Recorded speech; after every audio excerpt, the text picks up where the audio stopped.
What's going on, kids? It's your boy Coach Falcon, another edition of TuffTalk Tuesday. I'm gonna have some coffee and some chocolate. Psych, stop playing.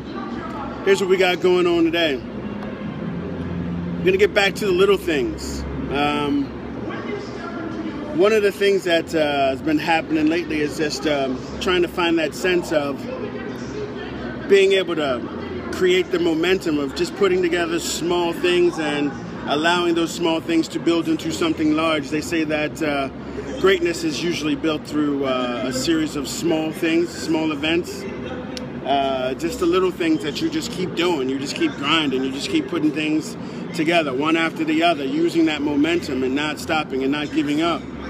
So again, back to the little things, just taking the time to get that action step, take those action steps. You know, they just have to be small steps. They don't have to be giant steps. But keep doing something every day and build on that. Also, when you're in there and you're making those small steps, I wonder if you are doing what I'm doing, where you're seeing what you see in people and you're trying to change them, trying to change people. Stop trying to change people into who you see them as and allow them to be who they're going to be. There's just no need for you to go around trying to change people, because that's not what they need. If they're there for you, or if they're there for you to help them, your goal is to just try and do the best that you can, with not trying to change them into somebody that you think that they want to be or that you see them as. Because it's just disheartening after a while. You keep pushing and you're pushing and you're trying to get something out of somebody that you might not even be getting from yourself. You know, in my case, it's one of those things where I'm trying to turn somebody into something that I haven't even figured out who I am with it yet. So, you know, you project what you're going through onto somebody else. So you want to forget about that, and you want to just get back to your grind. You want to be authentic. You want to be about you. You want to follow the dream and do what it is that you were here, that you've been called here to do. And if it's something a little different than what other people are doing, who cares? It's not that big a deal. Like, history is just, again, it's been telling us time and time again that there are so many people who are out there doing their thing because they were called to do it and they started doing it their way, and other people didn't get it, they didn't understand it. So what? Keep it moving, keep making it happen. Listen. This weekend, I watched this James Brown movie, you know, and I was like, I don't really want to watch the James Brown movie. Like, why do I want to watch it? Like, why have I been avoiding it all this time?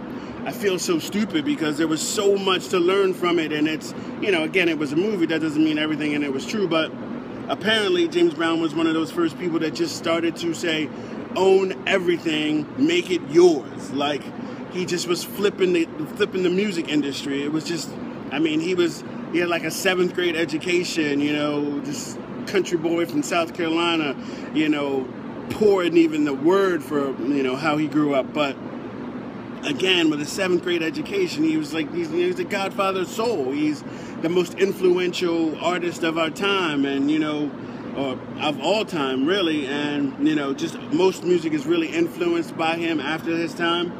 And it was just weird because as you watched his life story, it was like he was just blazing that trail and he was just doing things that nobody else was doing. And it's funny because, you know, it's something that, you know, those Jay-Z fans, like if you're a fan and, you know, Dame Dash, and he's just been talking about the same thing lately, where it's create your own thing, like own your own everything, you know. When it's yours and nobody can take it from you, they can't say that it's theirs, they can't, you know, come in and say blah, blah. Like those dudes that get fired from their own company because you start some kind of board or something and you start selling shares and you get ousted out of your own company. Like, that's the most ridiculous thing I've ever heard in my life. But, you know, it is what it is. But, you know, back then, James Brown was talking about it. Back when, you know, black dude couldn't even be in the industry. Like, he couldn't even sing at certain places and whatever. I mean, you all know the history, but it's like, man, what he started to do was just, it was crazy. It was crazy, and I had no idea that he was,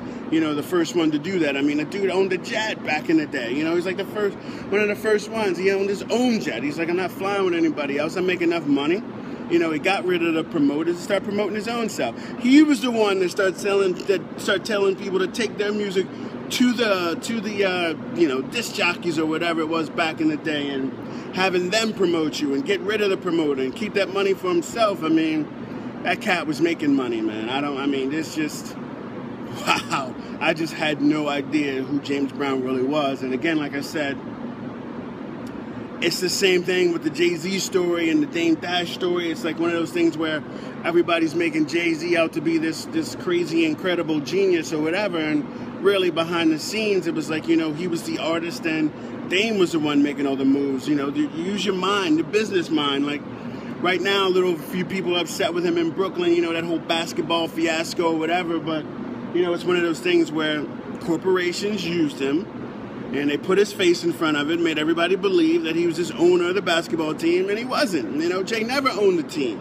You know what I mean? They put his face out there so they could get black people to fall in line, and that's exactly what they did. And then in the end, you figure out that they cut him a check and he was on his way, To me, smart business,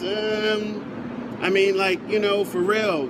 Jay's got enough money. Get with some people that you can really make a move with. Like Dame keeps telling you, man, own your own. Do your own thing. If you own it, nobody can take it away from you. If you know how it was built, they can come, they can copy it, but they can't be you.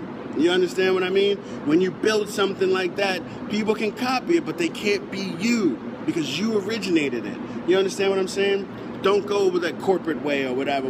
Don't bow down to anybody and let all of that, BS run downhill. It doesn't, I don't know. Listen, me to you, if you got an entrepreneurial spirit or whatever, or you're, chasing your dreams and it's just not working out for you, take a step back and look at the things that you're doing and look at who you're following, look at who you're chasing.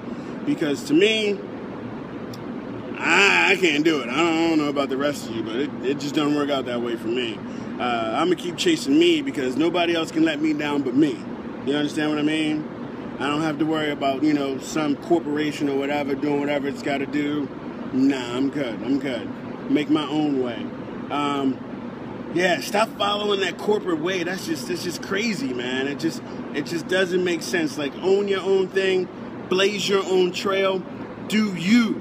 Whatever he called you here to do, just do you. Cool? I don't mean it. Oh, wait. Yeah, that is Nike. My fault. My fault, Nike. But anyway, that's just my little tidbit for the day. Coach Falcon, Tough Talk Tuesday. See you next time.